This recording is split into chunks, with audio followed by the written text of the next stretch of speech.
to read the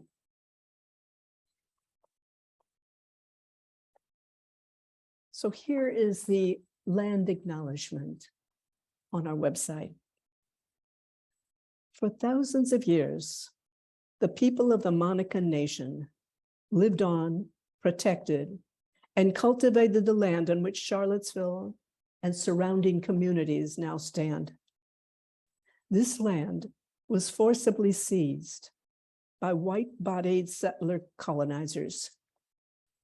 We, at the Insight Meditation Community of Charlottesville, acknowledge the profound suffering inflicted on the Monacan people, past, present, and future, as a result of these acts and as a result of policies rooted in erasure.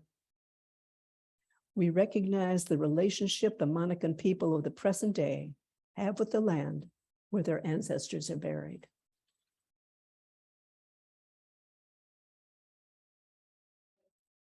In the last talk I gave some weeks ago, I shared my contemplations at the weekly vigil that several of us in our Sangha maintain and others at Court Square, the former slave market in Charlottesville. And I did that for several months last year. And I talked about the challenge of loving in a place of such atrocity. How do you do that? How can you be loving in a place where so much evil has happened?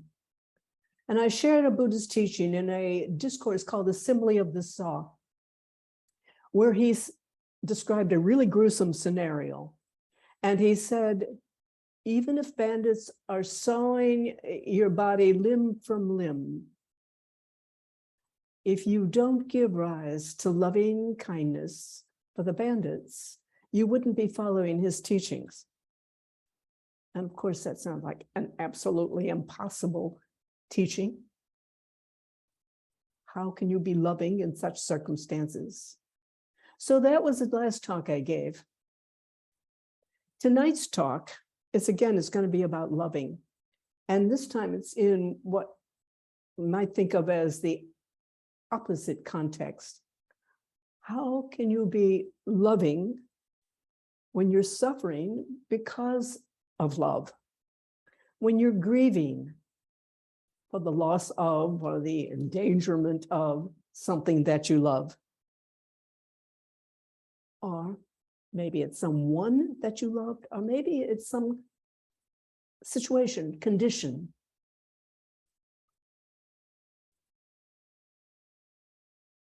My sister was recently diagnosed with esophageal cancer. She and my brother-in-law live in Oregon. And the nurse coordinating her treatment told her, don't look online and read about this condition. And the nurse knew, as I guess we all do, who's ever looked online about any condition, that you easily get into worst case scenarios. It looks like my sister has been following that advice, that she hasn't looked online, but I have, and my brother-in-law has. And we do know that this is a very grim form of cancer. She is now consulting, and I mean, just as of these past few days, including today, doctors about this condition and what to be done going forth. Decisions are just about to be made, and it's the beginning of a hard journey.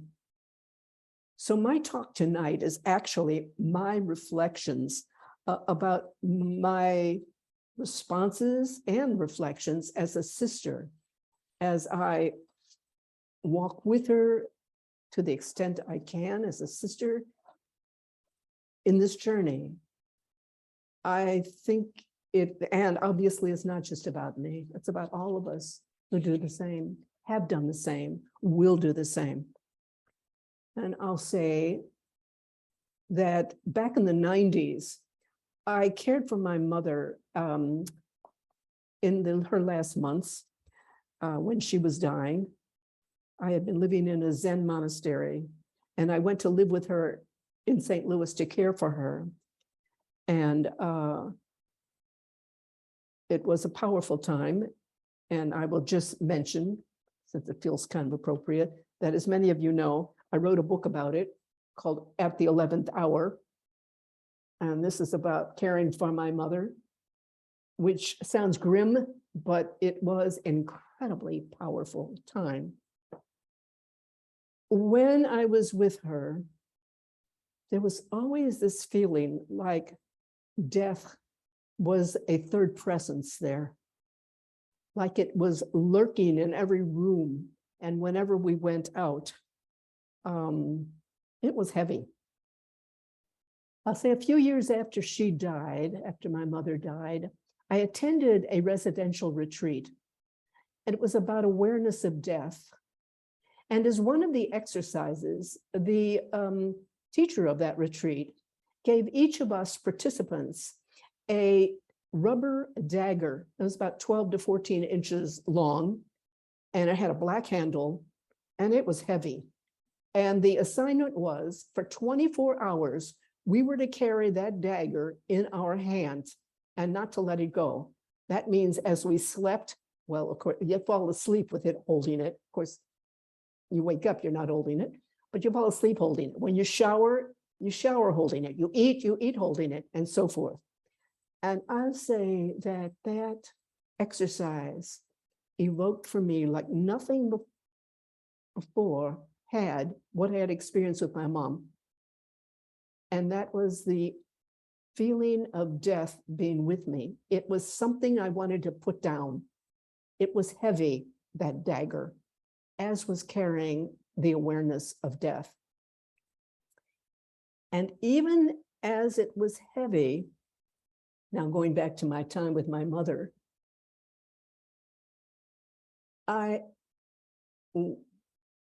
it was heavy. I wanted to put it down, didn't want it.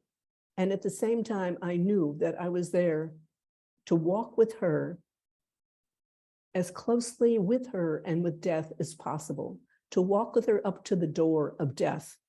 And that's what I did, to support her, be with her, and get as close to death as I could. And I did it all along, and I did it on that last night and knew it was the last night. And I slept, and this was at her home. I slept in her room with her, and I simply tried to breathe with her. That wasn't easy. Her breath was erratic. And I was there and awake as she took her last breath. And I actually talked with her and was with her as the life slowly, even after she took her last breath, life slowly left her body. It didn't happen right away. And I sent her love and blessings for her journey. So going from there back to my sister, we don't know how it's going to go with her illness. For me, at this point, I'll say that recognition is there, of course, that death is a possibility, but it feels like an intellectual possibility, not a visceral experience as it had been before. But I will say, when she called me, and it was now a couple of weeks ago, to tell me about her, this condition, it really threw me off center. For the next couple of days, all kinds of things began going wrong. Have you ever had that where you just, these little things, nothing seems to go right? And that's how it was. Like the day afterwards, I had a freak car accident. I'm a little thing, but there it happened. Then my computer, there were problems with that. And then all of a sudden that afternoon, my phone stopped working. And I was told I had no SIM card. So I had to go over to Verizon and go get that fixed up. And that took no time. But then he said, okay, well, you have only one more thing to do. You just got to go home and sync your phone with the router. No problem. Well, it was a problem. That was 2 hours because I couldn't find my password. And so it went. So, and the final thing I just wanted to share about that was because I had to sit right next to my router, which is in an awkward place. I was sitting on a wooden stool and I put a pillow under my seat, so it was a little bit more comfortable. And I reached forward for the router, pillow slipped, I fell and sat on the floor. And I just laughed. I mean, it was just like life was giving me a message. And it is, you're not in charge of this. It doesn't matter how much you try, it's going to go the way it's going to go. So I laughed as I sat on the floor.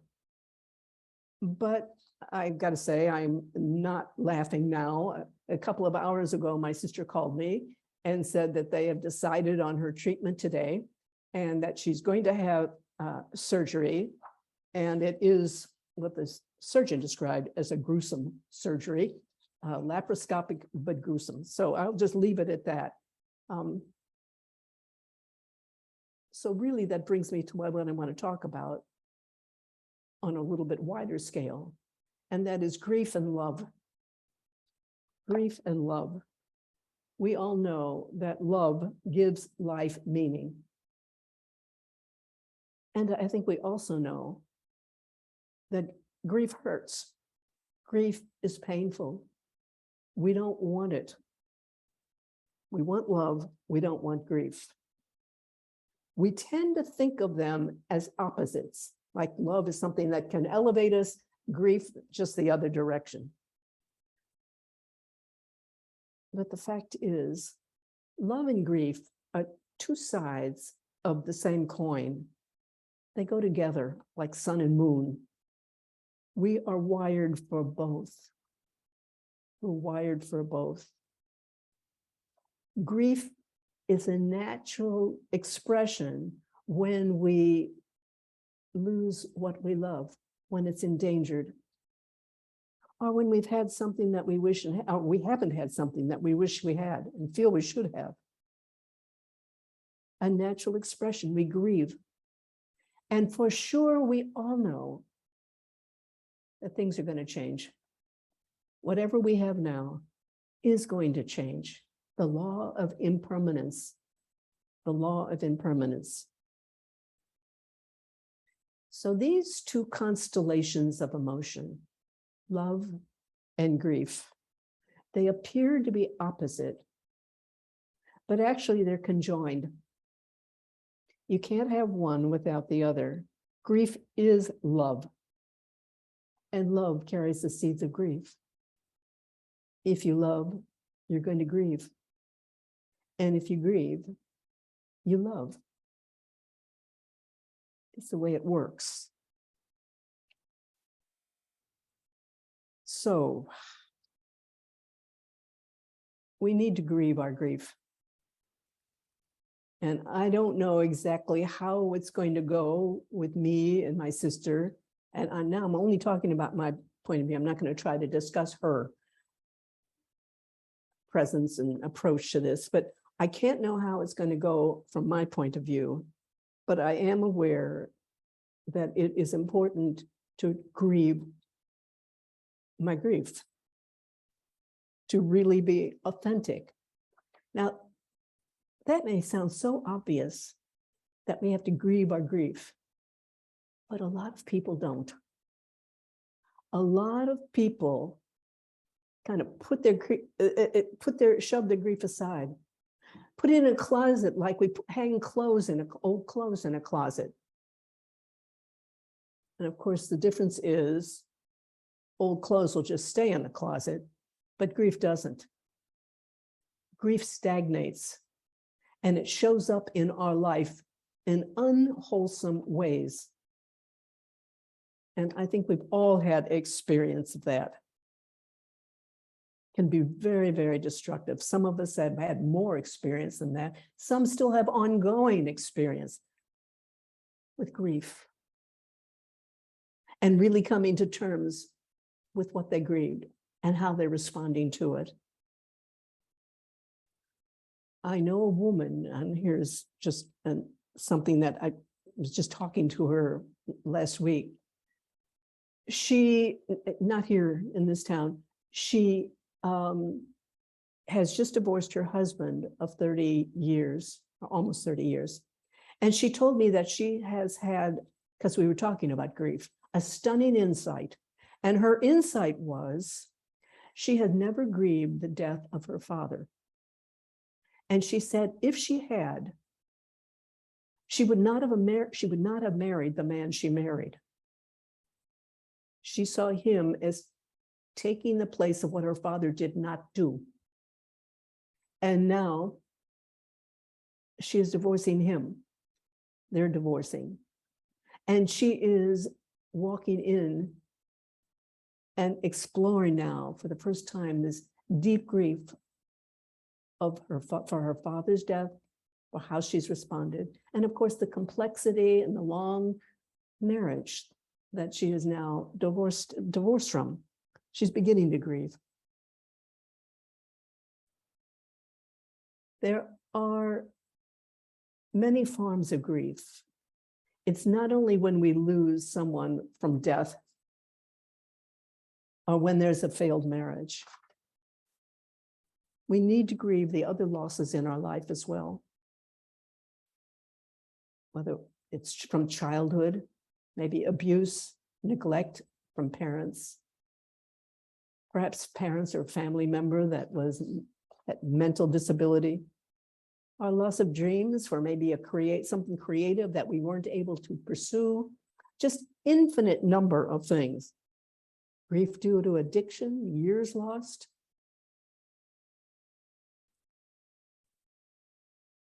So I'll say that grief is a vast and tender subject. And it's not easy to talk about, but even harder to confront. It takes courage, self-compassion, mindfulness, and sometimes, perhaps, counseling, professional support. I'm not going to be talking about grief in this context so far, that I've said so far tonight, because my purpose isn't to explore grief tonight, but to share my reflections on love and grief and where they can lead to. Because I recognize that grief can be a doorway to another area. I'm going to be explaining this, how grief and love are a doorway to an entirely different area. But first, before I do that, I thought we'll just pause for some moments here, because I don't know, this is a tender topic. And I think it's time to just take a breath and have a little bit of space before I go on.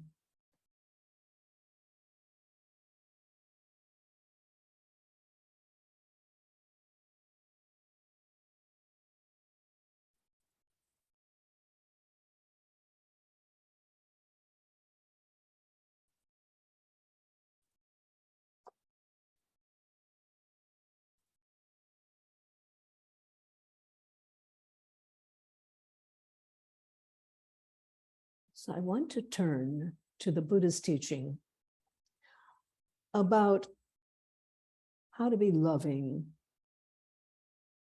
when love seems to be the problem, when there's grief, when it's painful, when we're grieving and maybe very angry. What does the Buddhadharma have to say about that? At first glance, I will say that the Buddha didn't seem to deal with love and grief. If we turn to the Four Noble Truths, the most basic of his teachings, you remember what those are. The first noble truth is there's suffering in life. Well, that fits. The second noble truth is that the cause of suffering is holding on. Third, to relieve suffering and reduce it, we need to begin letting go. And fourth, the Eightfold Path, different steps to enable us to do just that. So that's the most basic formulation of the Buddha's teaching. Letting go of what we love. And in my mind, thinking about it in this context, I thought, how many of us can actually do that? How many of us actually want to do that? Letting go of what we love. If you are grieving and losing something or have lost something that you love, I don't think the Four Noble Truths are going to be the first place you're going to turn for support. But I'll say, the Buddhadharma does point the way. The Buddhadharma contains implicitly some really radical teaching about grief and love. It's radical because it isn't explicit guidelines one by one after the other. But I'm going to try to explain that now. The implicit teaching that what the Buddha is pointing to time and time again. There are two realms of love. There's a particular realm in our everyday life. Let's just call it love. What we all know so deeply, this world of 10,000 joys and 10,000 sorrows. And in that realm, love always has an object. There is a beloved, someone that we love, or some condition that we deeply love and cherish. There's always an object of our love on the conventional level, in the everyday realm, an object of love. That's one form of love. The second form of love, I'm going to call loving, like with a capital L. The Buddha didn't use that word. He didn't use the word, but he was pointing to it constantly. And I would like to talk about that now. Loving is love on the universal plane, the universal realm. And while love in our everyday life always has an object, a beloved, someone we love and cherish, or something we do, loving has no object. The universal realm is the realm, we can say, of simply being. It is our nature, our Buddha nature, if you will. It is our shared being, or what Thich Nhat Hanh called interbeing. Loving has no objects there. It is absolutely open and spacious. And because of that, it is loving. There's no conflict. There's no conflict in loving. You see, when we usually think of emotions and the realm of emotions, there's a continuum in our minds, conceptually, I think. And we kind of think from aversion and maybe even a hate. And we go along the continuum and we get to something a little bit less intense and it's kind of neutral or some area there. And then we go further along the continuum and then there's liking and then there's love. That's the continuum of emotions on the everyday conventional level. Loving is not the farthest point after love on that level. It is not on the continuum. It's not on the spectrum. It's in a different realm. Loving, the universal, is in a different realm altogether. There is no suffering and no grief in loving. That's a huge statement. And, you know, this isn't just words to try to, what does that mean? Because the mind really not going to get it, but it can be experienced. That's the point. It can be experienced, loving. Even when we love and we are grieving, there is a place beyond grief that is loving. That is loving. Why? Because in loving, there is no separation. You need separation in order to have a beloved. No matter how close you feel, we know that there is an object. In loving, it isn't. And again, this isn't just words. This is what the Buddha kept pointing to. Come and see it for yourself. Now, again, he didn't use the word loving, but time and again, he spoke about this. Come and find it true for yourself. Experience it. An experiential understanding. So I mentioned before the Buddha's discourse on the simile of the saw, the one with the bandit sawing your limbs off, this gruesome scenario. But right in there, he talked about loving kindness, and he really emphasized it. If you don't give rise to love to the bandits, you're not following my teaching.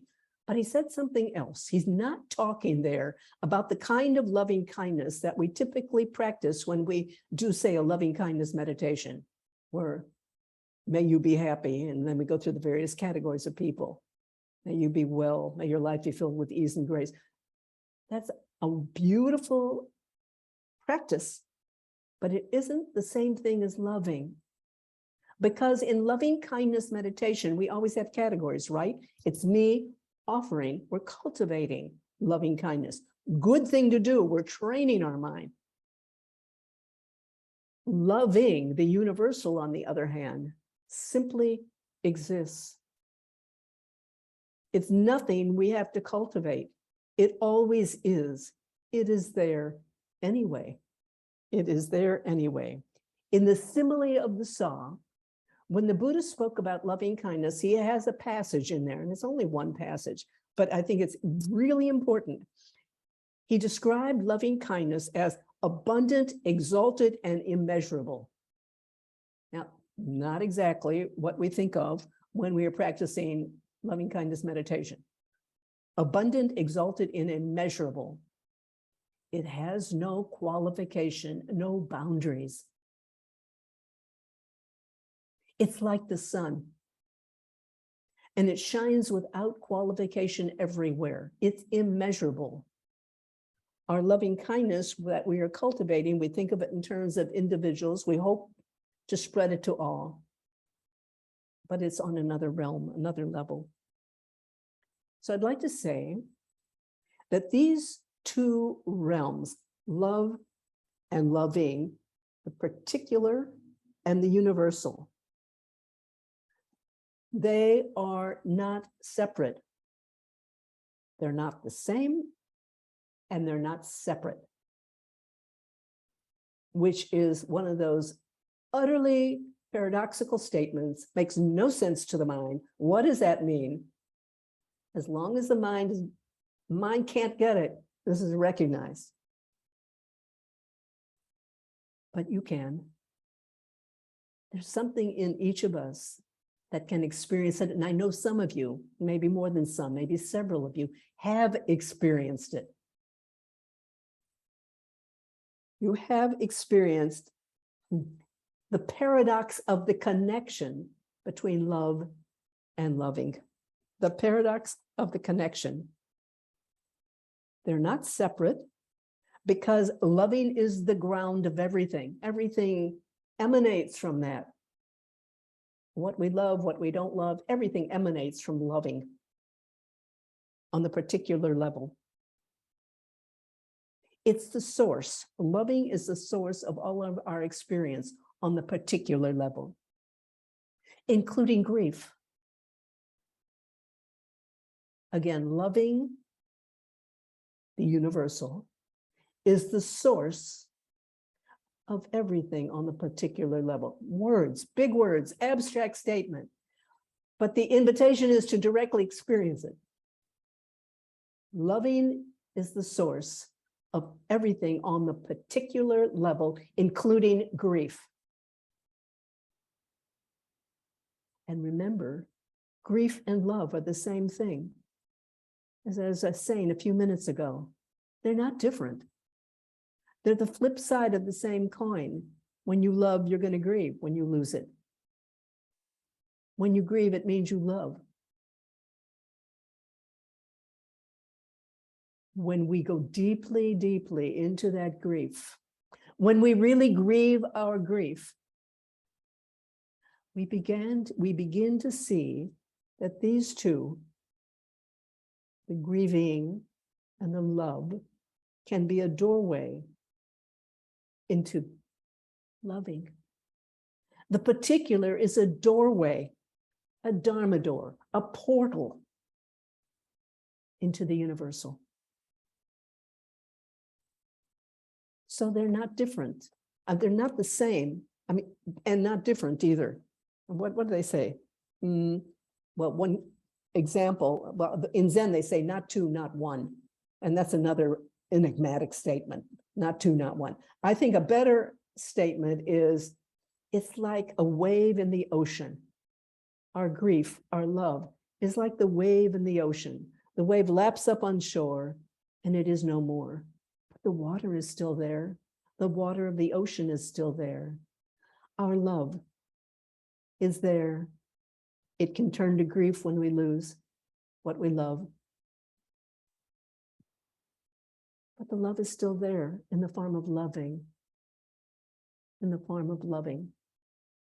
It doesn't disappear. And I think when we really take this into heart and explore it, it can help shift our almost knee-jerk reaction that, I don't want to grieve. We've got to grieve what we grieve for. But by grieving, you're expressing your love. And by grieving, you're expressing loving the universal quality. So the title of my talk today is When Love Seems to Be the Problem. And the problem of love is only on the conventional level when we resist grief. If we allow our grief to flow and recognize our grief is actually our love, then there's less resistance. We're never going to love grief. I mean, never going to welcome it. Maybe, I don't know. I won't go into that. We don't like grief. And so we don't have to resist it. We just don't have to resist it. So I think that we've got two challenges here.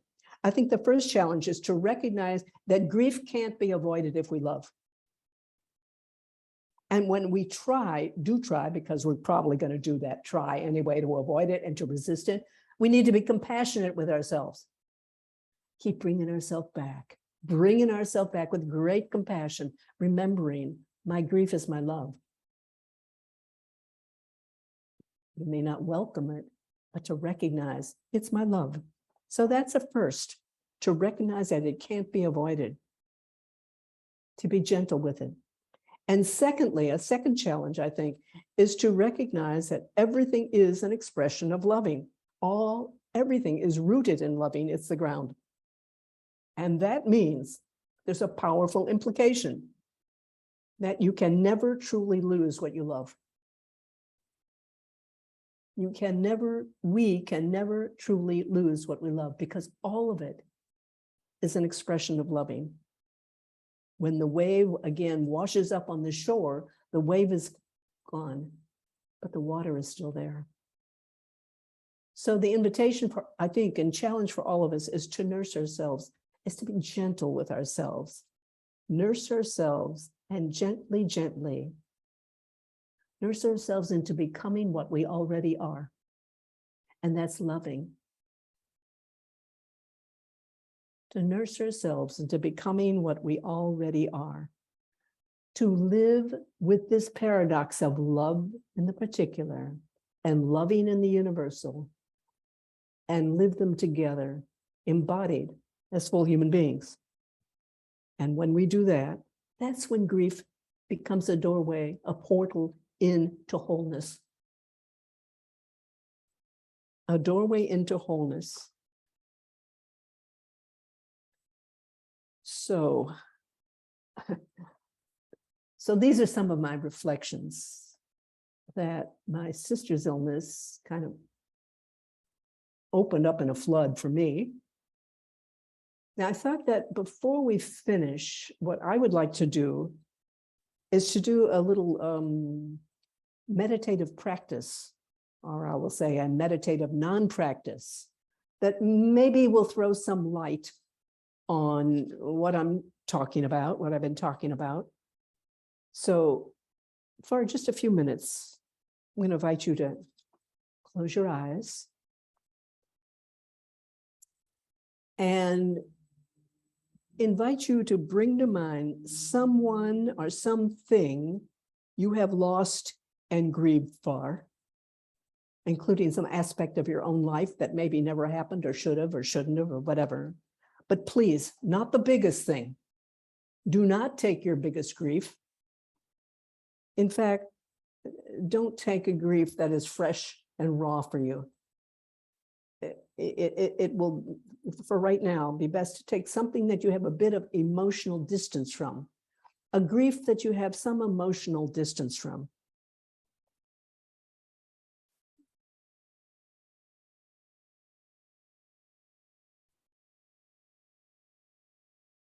So keeping in mind this being a person, a pet, or a condition of your life, whatever. Envision it in some detail. You know, what thoughts arise around this? Are there physical sensations right now, or do you remember any that arose at the time? What about emotions? What arises when you bring this beloved one that is lost to mind? Just noticing, being mindful.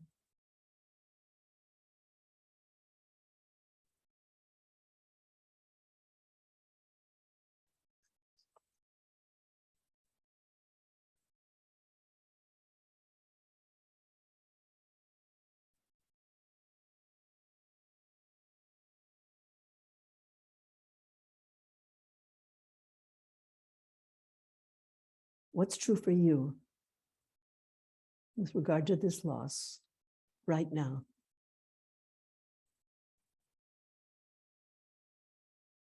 And now I invite you to take a step backward with your attention.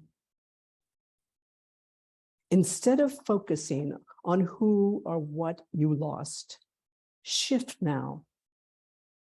And just for this moment, move to the background of your attention, or actually to the ground of attention, to the awareness and the silence that is right here. When your focus is not on a specific object, even a beloved object, but you step to the background, to the ground, noticing that silence so close to you, so simple.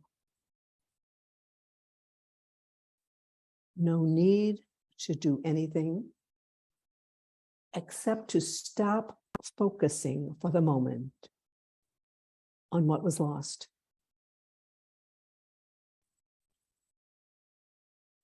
And resting in the presence of what is here. An open spaciousness.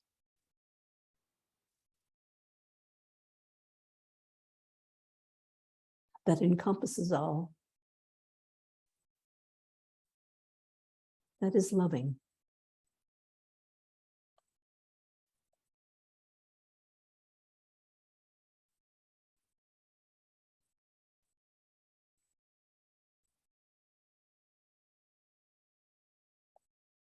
I'm going to read a blessing by John O'Donohue. It's a conclusion of his blessing called For Grief. And he said, "And when the work of grief is done, the wound of loss will heal, and you will have learned to wean your eyes from that gap in the air and be able to enter the hearth in your own soul, where your loved one has awaited your return all the time."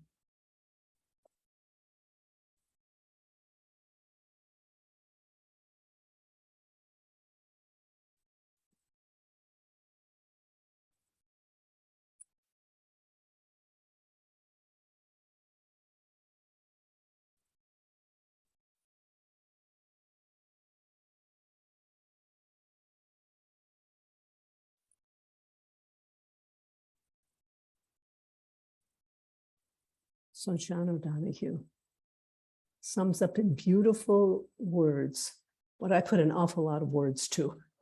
And maybe it's clear, some of us hear poetry and it goes straight to the heart. And John O'Donohue has a way of doing that. And by the way, he was an Irish poet, an author, and priest. He's no longer alive.